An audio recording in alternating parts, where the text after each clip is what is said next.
Amigos, muy buenos días. Bienvenidos a Desde la Radio a través de Radio Nacional del Perú y 7.3 Noticias TV Perú a nivel nacional. Estamos en plataforma, en simultáneo, radio y televisión en todo el país. Queridos amigos, ayer hice un comentario respecto al futuro que debemos fijarnos todos los peruanos de cómo hacer esfuerzos necesarios para contribuir a tener un mejor país, un Estado absolutamente racional, una sociedad que se articule ella misma y que resuelva los problemas que tenemos en nuestro país. Yo creo que aquí no solo debe ser una responsabilidad de quien asume el gobierno el próximo periodo, sino acá tiene que haber una responsabilidad de todos nosotros. Somos los ciudadanos los que finalmente empoderados hacemos los esfuerzos y hacemos todo lo necesario para que el Estado en el que vivimos, el país en el que vivimos, funcione correcta y adecuadamente dentro del marco constitucional y de respeto por la ley.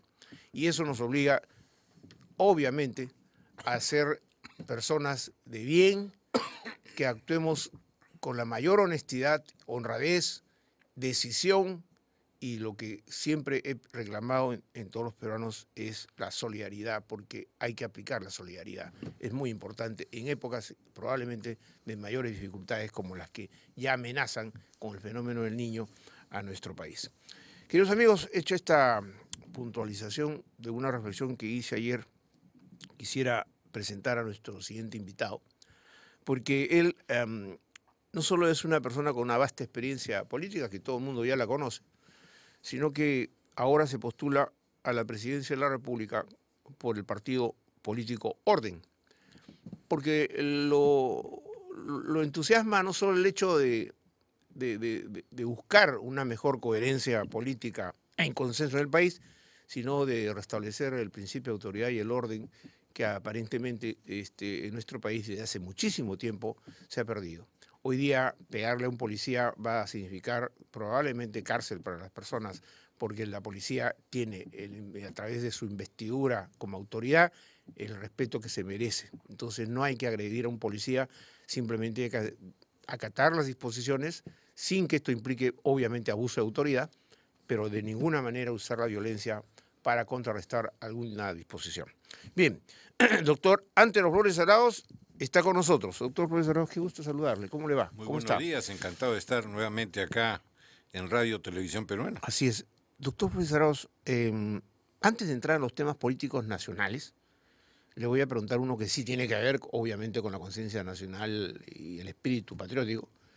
Esta situación que se ha planteado en Chile con las declaraciones de un ministro de Defensa, dicho sea de paso, usted fue ministro de Defensa también, entonces conoce los entretelones a veces de estas declaraciones probablemente, que son, según ex canciller José Antonio García Belaúnde, unas declaraciones del ministro de Defensa chileno casi provocadoras, un poco, dijo, matonescas, en el sentido de pretender desconocer una decisión absolutamente soberana del Perú de crear un distrito en una zona que ellos dicen ahora que es su territorio. ¿Cuál es su opinión?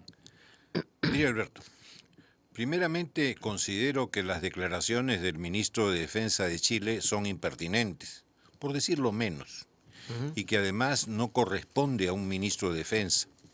Los temas de las relaciones entre los países corresponden a las cancillerías, no a los ministerios de defensa.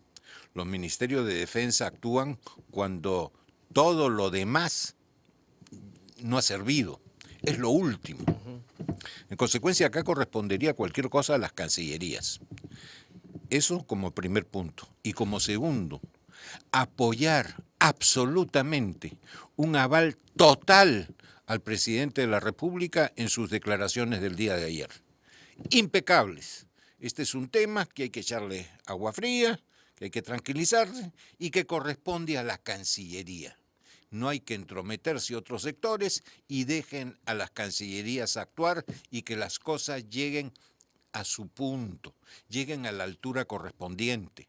No se puede estar socavando las relaciones entre los países por una declaración de impertinencia, impertinente del ministro de Defensa chileno. Por otro lado, el presidente lo que ha hecho es decir, señores, lo que ha determinado el Perú es irreversible. Pero yo diría algo más.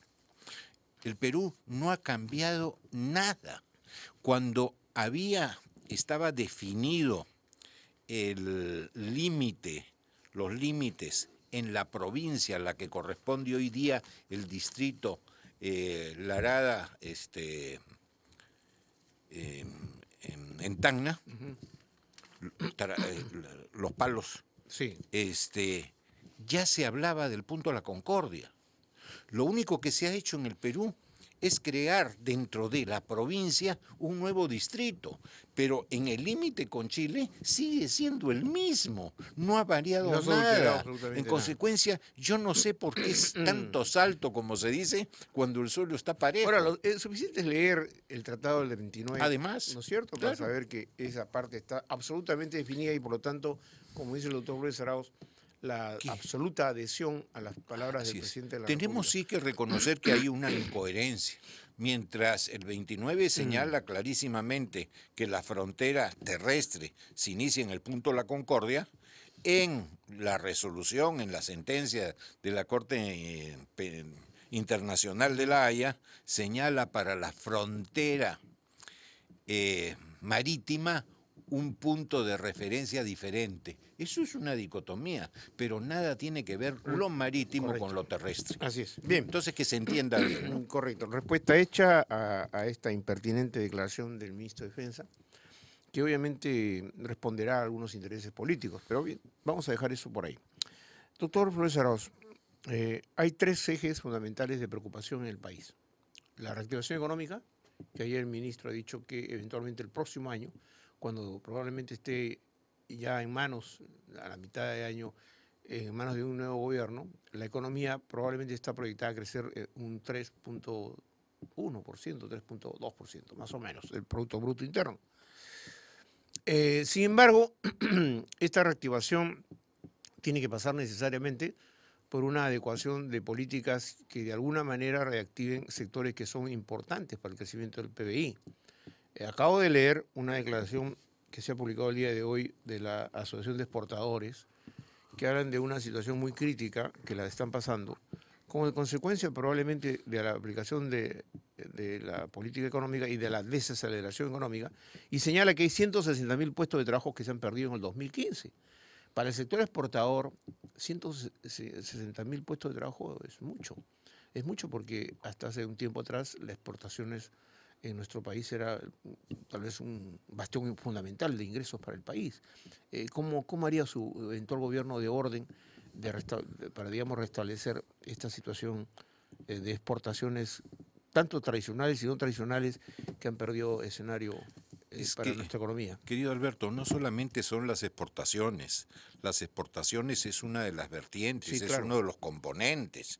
Lógicamente la Asociación de Exportadores tiene que ver lo suyo, pero los que pretendemos actuar como estadistas tenemos que ver no solamente los sectores, tenemos que ver la dimensión nacional, la dimensión económica total. ¿Y qué es lo que ha sucedido en el Perú? No solamente hemos perdido la aceleración de nuestro crecimiento, sino hemos ido trabando las inversiones. Si ya antes existían exagerados trámites, muchas instituciones que tenían que ver con trámites, requisitos, etcétera, unos tupas que ya parecían libros, y había todo eso que corregir. Encima, en los últimos años se han puesto más requisitos y se han creado más autoridades. ¿Qué pretendemos hacer como propuesta orden? Uno, ni un ministerio más. No me vengan con que hay que poner más ministerios. Ministerios nos sobran. Inclusive hay algunos que hay que fusionar. Por ejemplo, no tiene ninguna razón que en los temas sociales esté por un lado el Ministerio de la Mujer y por otro lado el de Inclusión Social. Y que haya hasta programas sociales paralelos. En consecuencia, hay que racionalizar, lo que no significa despedir a ningún trabajador público. Pero sí tenemos que racionalizar, no crear más instituciones, nos sobran instituciones y cada vez que nos han ido creando más y más cosas, como por ejemplo Sunafil, lo único que han hecho es perturbar a la economía y sacarle la mugre al emprendedor, desde el chiquito hasta el más grande. Nosotros pretendemos destrabar y desregular, menos regulaciones. No necesitamos más leyes, necesitamos que lo que hay se cumplan y muchas hay que derogarlos para darle la facilidad al emprendedor que haga sus negocios y que de eso deje impuestos al país. Pero adicionalmente, Alberto, se habla mucho de que hay que formalizar, pero todas las formalizaciones que se han dado a través de los tiempos ha significado, viejito, formalízate, firma tu formulario, preséntalo y ya está formalizado. Mentira. Desde ese día que pasaste de ser desconocido por la administración a conocido por ella, ese mismo día eres infractor municipal. No tienes licencia municipal, no tienes el certificado de defensa civil, no tienes el certificado de los extintores, no tienes el certificado de ratización, etcétera, etcétera, etcétera. Y por lo tanto, cada vez que pasa un policía municipal delante de tu local, sanción. 2, eres infractor también de las disposiciones laborales y por lo tanto te podrá caer SUNAFIL como el Ministerio de Trabajo. No tenías libro de planillas, no hiciste tu planilla electrónica, no depositaste CTS, no comunicaste dónde estaban depositados los CTS, infracciones, infracciones, infracciones, multas y sanciones. 3, seguridad social. No pagaste lo que te correspondía pagar a ESALU por el tema enfermedad, maternidad, y por lo tanto sanción, multa, intereses. Y también el sistema pensionario.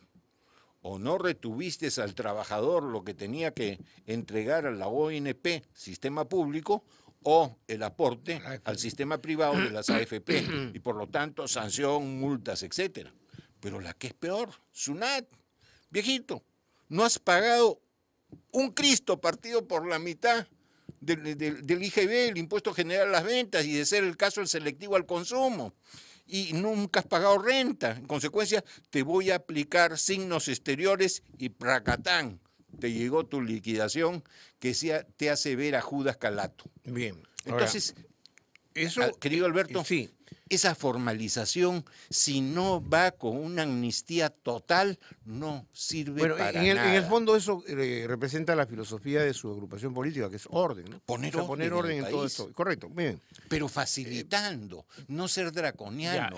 Pero la sobreregulación que usted denuncia es una sobreregulación que el propio Estado o los gobiernos de turno se han fijado. Pero sin ninguna duda. ¿Usted las derogaría, muchas de ellas? Muchísimas. Ya. Lo que necesitamos es hacer una limpieza. Tú tienes que hacerle la vida atractiva al emprendedor para que siga con sus emprendimientos que te generan trabajo y el trabajo genera bienestar. Ya, correcto. A ver, eso es básico. Vamos por partes. Vamos por partes. Usted, por ejemplo, en ese aspecto de la reactivación económica que pasa necesariamente por atender todo lo que es a la parte administrativa, ¿no? Es decir, de ese Estado que por momentos el emprendedor que usted señala lo siente abusivo. No, es un Estado abusivo, un Estado que viene de pronto... Poco amigable. Poco amigable, ya por no decir abusivo. Entonces Así. Viene, no pagas, no entregas una boleta y te cierran el negocio, aunque sea pequeño, te lo cierran 3 días. ¿No es cierto? Es más o menos así lo que se aplica. Lo veo, sobre todo en mis recorridos dominicales y sabatinos a mercados, etcétera. Oye, puestos cerrados y que la gente afuera... Con el letrero que dice clausurado. El motivo. Y la verdad es porque has tenido una SUNAT poco amigable, que te ha tratado como si fuera la madrastra. Pero todos los candidatos, doctor Andrés Fonseca, han hecho planteamientos respecto a ese tema. Incluso usted recordará la famosa campaña de... Alejandro Toledo cuando calificó, creo que desproporcionadamente, de maldita SUNAT, ¿se recuerda, no es cierto? Sin embargo, más allá de eso, porque hay que ser claros, en un país todos los ciudadanos tienen que pagar sus impuestos. Aquí nadie debe evadirse ni buscar los subterfugios necesarios para evadir el pago de contribuciones, porque las contribuciones que usted hace vía impuestos contribuyen precisamente, valga la redundancia, a desarrollar una serie de servicios que el país requiere. Pero en el IGB, el Impuesto General a las Ventas, pero Pablo Kuczynski habló como para reactivar, reducir este IGB. ¿Usted, dentro de los planes que tiene su proyecto político, reduciría a este 18% a cuánto? Primeramente, en lo que ha señalado Alejandro Toledo, Sí. Alejandro Toledo habló de maldita SUNAT. Sí. Antero Flores Araos habla de SUNAT poco amigable, Ya. que no es lo mismo. Ya. Mientras él se quedó en simplemente el adjetivo, Orden, mi partido, sí tiene planteamientos y, como he dicho en la formalización, lo acabo de señalar, tiene que ir aparejado con una amnistía total. Kuczynski dice, oigan, voy a reducir el impuesto del IGB. Antero lo reduciría. No, bien clarito, no. Para mí sería maravilloso decir, si Pedro Pablo propone bajar uno, yo propongo 2, 3, 4, 5. No, señor, la recaudación va a bajar. Necesitamos reactivar la economía. Y cuando el país tiene tantos gastos que tiene que seguir solventando, sobre todo en los temas sociales, y ha bajado y seguirá bajando la recaudación mientras no pongas de nuevo al Perú en la senda del desarrollo, me parece francamente inconveniente, por no decir irresponsable, ofrecer cosas que no se pueden cumplir. Otro tema que es importante y que seguramente los ciudadanos lo están escuchando, lo están viendo y quisieran saber su opinión, que es respecto al sueldo mínimo vital. Algunos ya han aventurado en decir que este tiene que irse a 1.000 soles, sin explicar cómo, porque hay que ser realista y poner los pies en la tierra. Pues ajustar de 750 a 1.000 soles es un incremento bastante considerable de 250 soles que puede afectar obviamente la caja fiscal. Yo pregunto, racionalmente, hablando racionalmente y realistamente, ¿usted reajustaría, incrementaría, mejor dicho, el sueldo mínimo vital? ¿Y cuánto sería ese incremento si es que usted llega al poder? Yo creo en las remuneraciones mínimas vitales Ya. y creo que tienen que ser reajustadas periódicamente. Pero son como referentes nada más, ¿no? Así es. Porque hay un sector que la empresa privada, la gran empresa privada no paga sueldo No, mínimo. pero la chiquita sí. Ya, Y le correcto. puede afectar. La familiar, la Así es, la microempresa, micro, correcto. el puesto en el mercado, Ya. etc. Entonces, ¿qué es lo que se tiene que hacer? ¿Reajustarla periódicamente? Sí. Pero no puedes, pues, con ese facilismo decir, sin unos estudios previos, voy a aumentarla tanto. Eso no está bien. Eso es electorero, facilismo, puro bla, bla, bla. Demagogia. Demagogia. ¿Qué es lo que tienes que hacer? El sueldo mínimo, la remuneración mínima y su incremento no puede ser igual, por ejemplo, en Lima y Callao que en Chocope. No tiene nada que ver con Caballococha. Entonces, tienen que ser aumentos diferenciados. Y no solamente diferenciados por las localidades, porque el incremento del costo de vida no es igual en todos los lugares, claro. sino también por sectores. Yo me pregunto, ¿el sector construcción civil, por decir alguno, es el mismo que el sector retail? ¿El sector de grifos es lo mismo que el sector confecciones? No todos los sectores son iguales. Fabricar ladrillos no tiene nada que ver, por ejemplo, con la ganadería. Entonces, tiene que ser por circunscripciones y por actividad económica. Eso es lo sensato, eso es lo técnico. No vayamos a decir barbaridades simplemente porque creen que van a ganar unos votos. Hay que cambiar la política, hay que hacerla seria. No podemos estar en un jolgorio de ofertas.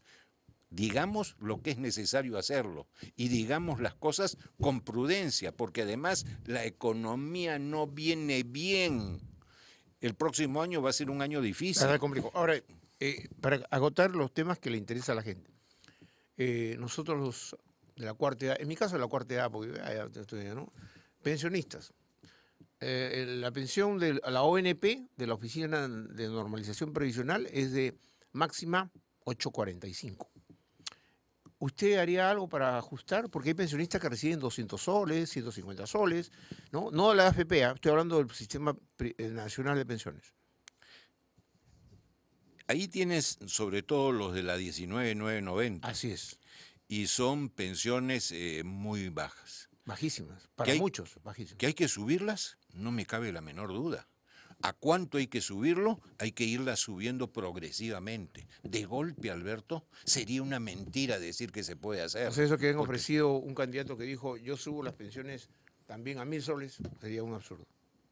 Oye, sin un estudio técnico previo, ¿Acaso el presupuesto del país es como un jeve que No, lo puedes, obvio, obvio. un elástico Además, usted que lo acaba de puedes- señalar Sí, que claro. hay problemas de recaudación, Así ¿no es cierto? es, Entonces, así ¿con qué es. plata se va a pagar? Que se Ya. necesita, pero que hay Hay- que hacerlo con cautela y Correcto. progresivamente. Doctor Profesor Arauz, todo eso me parece muy importante que usted haya puntualizado temas que son sensibles, ¿no? Sensibles para Claro. la opinión pública, porque finalmente al ciudadano cuando le tocan su bolsillo se exaspera, se pone tenso, porque obviamente la economía familiar es la más, reitero, sensible para cualquier ciudadano. Ahora bien, eh, hay en este marco de lo que estamos hablando, usted acaba de mencionar también que la SUNAFIL, que los ministerios de trabajo, etcétera, etcétera. Y que eso evidentemente también no estaría funcionando en la perspectiva de promover el empleo. Y ojo Porque que el tienes Perú, un excelente ministro de sí, Trabajo. sí, sí, Maurate lo conocemos, pero digamos, ¿cómo promover el empleo sin necesidad de generar farra fiscal, por ejemplo? ¿No? Porque ayer escuchó, creo, me parece, Alan García en el norte, decir, no, no se preocupe, vamos a generar cualquier cantidad de empleo para que los peruanos tengan chamba, ¿no? O sea, ayer lo he dicho, lo he escuchado, parece muy rápidamente, entonces es que es fácil, pues, ¿no? O sea, como la primer gobierno de García, cuando él aplicó este famoso programa social de buscar piedras del mismo tamaño en la Costa Verde, ¿se acuerda? ¿Se acuerda? Y contrató un montón de señoras que todos los días estaban en la Costa Verde buscando piedras del mismo tamaño para colocarlas en un lugar, ¿no? O sea, bueno, es un trabajo, evidentemente, fatigoso. Era para decir quién tira la primera piedra. Bueno, seguramente. Pero eso no es pues el trabajo productivo, pues. Es eso simplemente para satisfacer una necesidad urgente, qué sé yo, ¿no? Alberto, Pero ¿qué hay que hacer para crear el empleo? lo que tiene que ¿Cuál es la hacerse, fórmula? acá no tienes la piedra filosofal. No es la varita Acá no mágica. tienes varita mágica. Acá no está Mandrake el mago. La única forma de generar empleo es que haya inversión, Ya. e inversión privada. En consecuencia, tienes que facilitar la inversión, menos trabas, menos trámites y hacer algo que no te dije en la primera ronda. ¿Cuál? El Estado tiene que comerse el pleito de la inversión. No tiene lógica ver un Conga parado, no tiene lógica ver un Tía María parado, no tiene lógica ver tantos proyectos que tienes inclusive el riesgo de que esos capitales que estaban dispuestos a entrar se vayan a otros sitios. No, el Perú no es el único país minero, hay muchos. ¿Qué tiene que hacerse el Estado? Generar una gran campaña de sensibilización, hacerle entender a la gente que el país es un país minero, que el Perú es el único que tiene una cordillera de 3 ramales que van del norte a sur, llena de mineral metálico y no metálico, y a eso que nos ha dado Dios o la naturaleza o como quieras llamarlo, no lo puedes mantener permanentemente como si fuera atesorándolo, tienes que sacarlo, porque inclusive hay cosas que van perdiendo utilización. Cobre, por ejemplo. Antes se usaba también en las líneas telefónicas. Hoy día ya no es necesario. Níquel. Oye, usabas muchísimo, sobre todo en los adornos de los carros. ¿Te acuerdas tú de esos parachoques? Claro. Viendo las películas todo sobre eso ha sido Cuba. Sustituido. Ya ha sido sustituido. Correcto. En consecuencia, lo que hoy día no utilizas, quizás mañana no te sirva. Tienes que utilizar las cosas y es una minería responsable social y ecológicamente o ambientalmente, es perfectamente compatible para ir avanzando rápidamente con la agricultura. Generar esa corriente de opinión. Porque minería, no solo de minerales vive el hombre, pues. Así es. También de agricultura. Y pero básicamente agricultura. Pero Alberto. La población, mire, la minería captura empleo, obviamente, pero no mucho empleo. Sin embargo, la agricultura sí captura mucho empleo, ¿se da cuenta? Y hay zonas como Olmos, Chavimochic, Majesihuas y lo que está aquí en Ancash, que son proyectos de desarrollo agrícola que pueden dar una frontera, digamos, de desarrollo en la agricultura de casi 150.000 sin ninguna hectáreas. Duda, pero son compatibles, con una diferencia. ¿Cuál?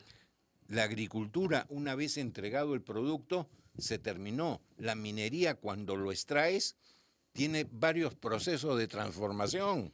O en consecuencia, tienes una cantidad de puestos indirectos sumamente grande. Entonces, ¿qué Pero tienes eso no que existe hacer? en el Perú, pues. ¿Cuál es la transformación de la minería? Tenemos que La darle, diversificación productiva en minería está muy lenta. tenemos que darle factor agregado. No solamente es hacer las bolas para romper la roca. Tienes montones de cosas que se Tendríamos pueden que hacer. hacer unas Y te grandes cuento, siderurgias y cosas por el estilo. tienes que hacer. Y te ¿Y por cuento, qué no se hace, si no? me permites, Sí. una anécdota. Ujú. Estuve en la Universidad de Moquegua. Y una chica, después de dar un discurso, en fin, una conferencia, me dijo, yo no creo en la minería, solo en la agricultura. Le dije, hijita, ¿y por qué? Porque la agricultura come.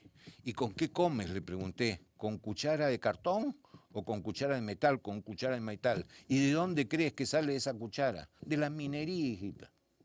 ¿Y Ya. cómo crees que se puede arar la tierra? ¿Con una yunta de bueyes y un arado de madera? No, hoy día se hace con tractores. ¿Y los tractores de qué son? ¿De papel? No, son de metal. ¿De qué es el metal? De la minería. Entonces, minería es básica y el Estado tiene que comprarse el pleito. No puede dejar que solamente la actividad privada defienda. Tiene que hacerle entender a toda la población que necesitamos esas inversiones. Sí. A ver, si tuviera que entrevistar a todos los candidatos, que son como 20, ¿no? Para tratar todos los temas que el Perú tiene pendientes en agenda, nos pasaríamos probablemente más allá de las elecciones y no llegaríamos a las elecciones no cubriendo porque es mucho los temas. Totalmente de acuerdo. En el caso, usted ha entregado algunas declaraciones puntuales que a mí me parecen importantes respecto a los temas que son sensibles. Ahora, como ya tengo apenas 3 minutos, yo quiero preguntarle, ¿qué lo sensibilizó a usted? Porque usted es una persona que podría fácilmente estar en su casa, ¿no es cierto? Gozando, el otro día te vi infeliz con su señora, ¿no es cierto? Sí, claro. Usted está Tenemos recontra 48 enamorado de años, su señora, ¿no? 48 años de Digo, casados. está recontra enamorado de su señora, Claro se le que nota sí. en los ojos, usted es como ¿no? Una cercanía, es un ejemplo muy bueno. ¿Verdad? ¿No es cierto? Nosotros Es tenemos muy, una familia, muy bueno, excelente. familia regular, con 3 hijas, Yo 6 también, nietos, yo 3 también, hijos yo sigo esa políticos. misma Así es. filosofía, ¿no? O sea, pero digamos, ¿pero qué lo lleva a dejar esa tranquilidad del hogar, a meterse en esta campaña política que probablemente a usted también le vaya a rozar los agravios, los insultos, sea un señor, un caballero que dice, bueno, no, usted se que sea un cruzado, algo que usted quiera pues, luchar contra los moros, no sé, digamos, Alberto, ¿por qué? Sé que me van a caer piedras, sé que me van a llegar balas, sé que me van a llegar flechazos. Yo hace muchos años decidí incursionar en el tema político. Una vez que yo ya tenía una situación generada como abogado en la práctica privada en que me había ido bien. ¿Qué me llevó a eso y me sigue llevando a lo que estoy? Que siempre nos hemos quejado de por qué llegan gente impresentable a la política. ¿Por qué? Y yo llegué a la conclusión, porque la gente decente, la gente que puede No hacer quiere el bien, participar. no quiere participar. Correcto. Pero usted es En decente y consecuencia, quiere participar. No nos quejemos. No, está bien, pero usted no es nos decente y que- quiere participar. Así es, Usted así no es. tiene ningún anticucho, que yo Ninguno, sepa. ninguno. Entonces no tiene una denuncia ahí, no como tienen otros que tienen un montón. Además, a cualquiera le ya. pueden hacer Sí, denuncia. sí, ¿no? ya sé, pero usted no tiene, pues usted No, tiene una hoja no. impecable, limpia, no su trayectoria. Esto Todo me lo lleva, que esto me tengo lleva a se preguntarle debe algo, a mi trabajo. que yo sé que a usted le puede incomodar la pregunta, pero lo que está pasando en el PPC, su corazoncito de todos modos siempre es social cristiano, me imagino, ¿no? Soy social cristiano. Usted es social cristiano, por eso, pues, su corazoncito siente eso. ¿Y le causa alguna de estos problemas que ahora están aliados con el APRA? Usted ha sido presidente del PPC, ¿ah? ¿Se habría suscrito un acuerdo Mira, con el APRA? ya hoy día no hay diferencias ideológicas, hay matices. Matices, Y correcto. lo hemos conversado varias veces. Ajá. Desde Estados Unidos, ves los republicanos y los demócratas, matices. Bajas allá a México, el PRI y el PAN, matices. Acá también la socialcristianismo con la socialdemocracia son matices. Correcto. Eso no me disgusta. Lo que hay que saber cuáles son las motivaciones. Si las motivaciones son simplemente para pasar una valla electoral y hacer un... O la gobernabilidad. Así es, habría que saber cuáles son realmente, Es ¿no? un poco un misterio. Ahora, un misterio por descubrir. Yo al PPC le tengo, te soy franco, mucho cariño y nunca dejaré de agradecerle todas las oportunidades, aplicaría en oportunidades sí, que me dio para servir hasta a mi ser país. presidente del partido. Así es, claro. Que renunció, obviamente, Sí. en su momento, ¿no? sin echarle la culpa a nadie. Usted renunció porque usted decidió. Sí, porque me hicieron, tú recordarás que me acusaron de infraterno por discrepar. Oigan, y yo le si hice en una un pregunta que partido- usted contestó con franqueza Así y es, finalmente así es, no. así es. Bueno, así la vida. Pero así es la es. vida. Pero usted Volvió. aplicaría en su gobierno algunos principios básicos del social cristianismo. Soy social cristiano. Ah, ya no, Y pero nuestro- los principios políticos. Pero lógico, nosotros Confesión, creemos ¿sí? no solamente en la generación ¿Cree de usted en la riqueza, vida? sino Por lo tanto, no en el por- aborto. Totalmente, Ya, correcto. yo soy pro vida. ¿Y en el matrimonio Y- gay o la unión civil? La verdad que no. No Yo creen creo eso. que no. Pero creen en la libertad del ciudadano de elegir como quiera. Que el ciudadano pueda elegir lo que quiera. Usted me diría a Si mí, el- por ejemplo, si yo mañana digo, doctor profesor Arau, usted que Sí. es abogado, he decidido ser gay. Ese es tu y quiero problema. casarme. ¿Usted qué me diría? ¿Con quién te vas a casar, viejito? Si eres gay, no creo que una mujer No quiera puede casarse ser contigo. patrimonio. No, queridos amigos, si el como Congreso- siempre, antes de Flores Arau, Si el Congreso lo aprueba, yo Muy lo bien, firmo. gracias, mi querido, pero no estoy de acuerdo. Mi querido doctor Andrés Flores Arau, siempre nos hace sentir cierta alegría, ¿no es cierto? Gracias. Gracias. Queridos amigos, desde la radio, a través de Radio Nacional del Perú y 7.3 Noticias TV Perú a nivel nacional, que tengan ustedes un buen día.